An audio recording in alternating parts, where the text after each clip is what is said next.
All right, let's jump right in. Today, we're going to talk about this really fascinating psychological quirk, one that completely changes how we see wealth, status, and honestly, each other. It's called the man in the car paradox. And boom, right there, that quote, it pretty much sums up the entire idea we're talking about today. It's a bit of a provocative thought, isn't it? And it perfectly sets the stage for a story that reveals a pretty powerful truth about human nature. So, our story starts in a place most of us have probably only seen in the movies, a super glamorous high-end hotel in Los Angeles. And this is where a pretty simple college job turned into a really profound life lesson.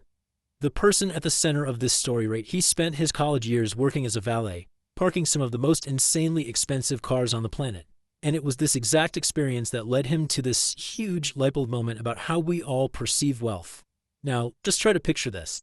Day in and day out, you were literally being handed the keys to what the source calls an aristocratic fleet of cars. I mean, we're talking Ferraris, Lamborghinis, Rolls-Royces, just the absolute best of the best. And, he thought what most of us would probably think, that these cars were a massive status signal. He figured the owners were driving them to send a very clear message to the world, hey, I'm smart, I'm rich, I'm important, look at me. Seems totally logical, right? Okay, but this is where it gets really interesting, because a hidden paradox starts to pop up. A total disconnect between what the car owner thinks is happening and what's actually going through the mind of anyone who sees them. So, this is the key question. When that gleaming red Ferrari rolled up to the curb, what was actually going on in the valet's head? Was he thinking, wow, that guy driving is so cool, so successful? And the answer? Well, it was a complete shock to him. He realized he almost never even looked at the person behind the wheel.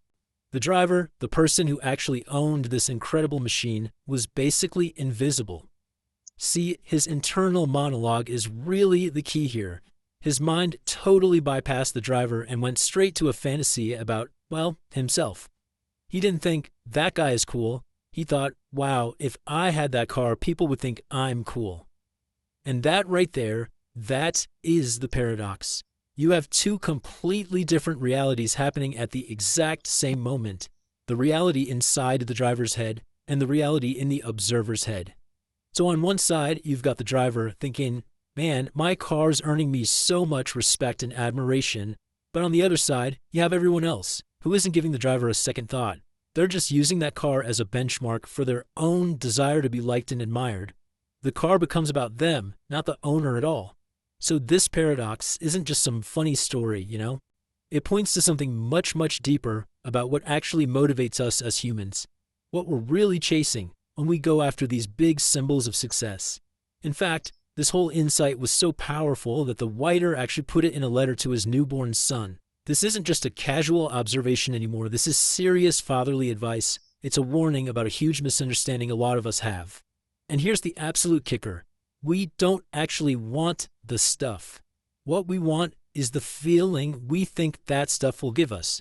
We want respect, we want admiration, and we make this giant assumption that a luxury car or a fancy watch is the shortcut to getting it. But as the valet story shows us, it almost never works that way.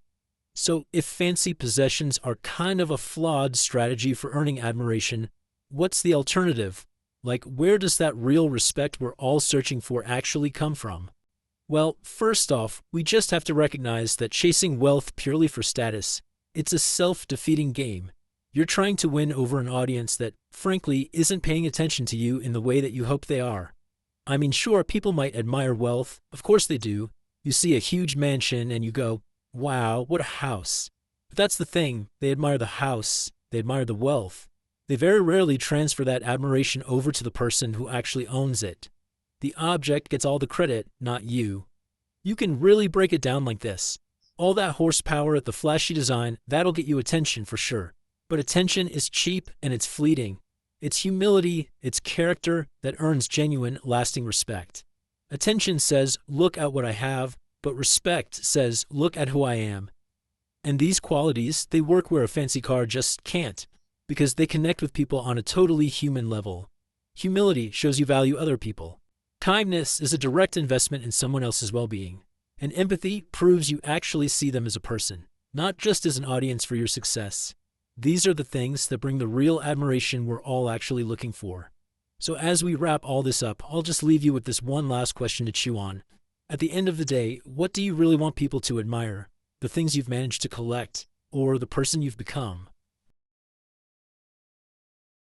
People don't admire you for what you own. They imagine themselves in your place. So stop chasing attention through things and start becoming someone worth respecting.